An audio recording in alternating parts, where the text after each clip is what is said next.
অন্যের সমালোচনা না কইরা নিজের সমালোচনা করি, যাতে আমি নিজের সামনের দিকে আগাতে পারি।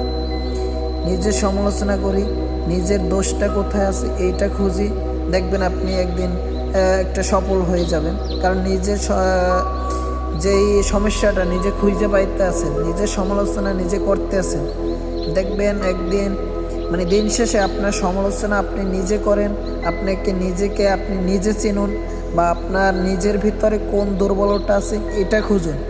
কারণ আপনার সফলতা হইতে হইলে আপনার নিজের দোষটাই কিন্তু আপনাকে খুঁজে বের করতে হবে। তাই আমরা অন্যের সমালোচনা নিয়ে না পইরে থাইকা নিজের সমালোচনা করি, যাতে আমরা নিজেকে প্রতিষ্ঠিত করতে পারি। মানে অমুকে এই কাজটা করছে, তোমাকে ওই কাজটা করছে, এটা নিয়ে পইরা না থাইকা আমি নিজে নিজে চেষ্টা করি, হ্যাঁ আমি এটা করব, আমার এইখানে দোষ আছে, বা আমার এই জিনিসটা ভুল, আমি এই জিনিসটা করতেছি, আমার এটা ভুল হইতেছে।